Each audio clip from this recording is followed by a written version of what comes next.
This was the warning shot that was fired by Mike Burgess overnight, and joining us now for his reaction is Liberal Senator James Paterson. James, good to see you. So you are well aware of the issues that we face, more so than anyone really. But how sobering was Mike Burgess's analysis last night?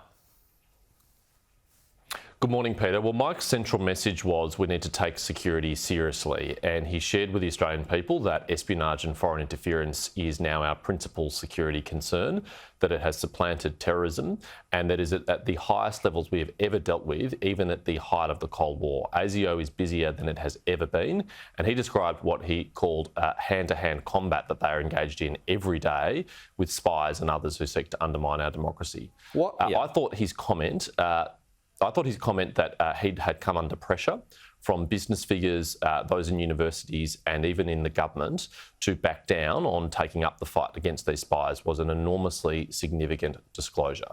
Let's be really direct and honest here. No one is saying to him, go soft on Russian spies. No one is saying to him, go soft on North Korean spies. No one is saying to him, go soft on Iranian spies. Clearly what these people would have been saying is go soft on spies from China because they're worried about the bilateral relationship and particularly the economic and trade relationship.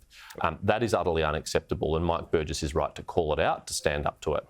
Our democracy and our sovereignty is never for sale, it is not negotiable, and we should never tolerate a little bit of foreign interference and a little bit of spying from China in the aim of restoring a bilateral relationship. So that's where you think that's coming from. I mean, Mike Burgess wouldn't specifically name countries, but do you think the pressure is coming from the current government and its politicians?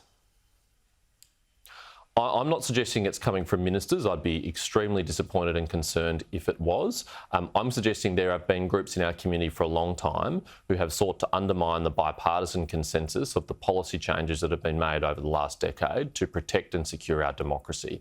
That included the introduction of the Foreign Influence Transparency Scheme, the Espionage and Foreign Interference Scheme, the Foreign Arrangements Act, a whole range of things that were designed to make sure Australia is strong and robust against foreign interference. We know there are people in the community who don't buy into that, who don't agree with that. And while they're entitled to their views, like Mike Burgess, I think they should be ignored. Now, he referred to a hive of spies that have been taken down, James, that they had been here for years, they had been recruiting, they were stealing sensitive information. So you identified some countries before that Mike Burgess didn't. So, you know, for our audience, is this where you suspect the spies have come from? From China, from Russia, from Iran, from North Korea?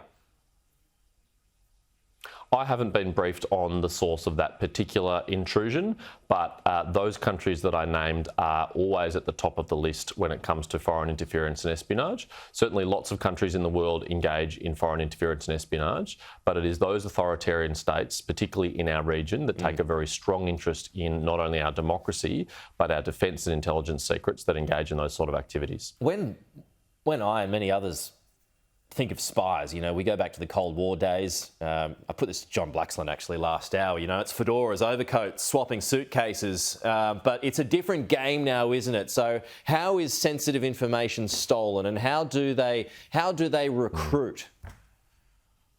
Well, one of the other case studies in Mike Burgess's speech I thought was very illustrative. He talked about a lackey, an Australian-born lackey, who facilitated junkets for journalists overseas, and then on those junkets, those journalists were to be introduced to local officials who were in fact spies, who would then cultivate them and seek information from them. Now, he had talked about how ASIO has disrupted that particular example, but it's a very common feature of some governments trying to win favour and curry favour and recruit sources and recruit assets. And everyone who is subject to those sort of inducements needs to be aware of it. And that's part of the reason why Mike Burgess has led the way in calling this out. And I think his annual threat assessment is very important in that regard. Whether you're a journalist, a politician, a bureaucrat or anyone else who has access to sensitive information, you need to be on guard for those sort of soft attempts to recruit and cultivate you and to get you to be a source for a foreign intelligence agency. Right, still on national security, James, the Prime Minister is going to be delivering a speech at the National Press Club later on today. What do you hope to hear from him today?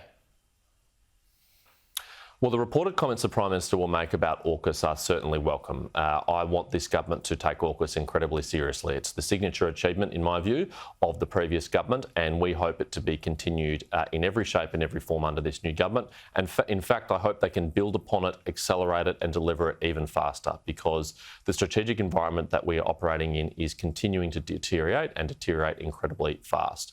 And we need as much capability as soon as we can so that we can help prevent conflict by deterring it. The best thing that we can do to prevent conflict, whether it's in the Taiwan Strait or the South or East China Seas or anywhere else in our region, is to be a credible, strong power in support of and in close consultation with our allies like the United States, Japan and others. So I'll be looking forward to the Prime Minister's speech today, and I hope the government really delivering on the Defence Strategic Review by Stephen Smith and Sir Angus Houston.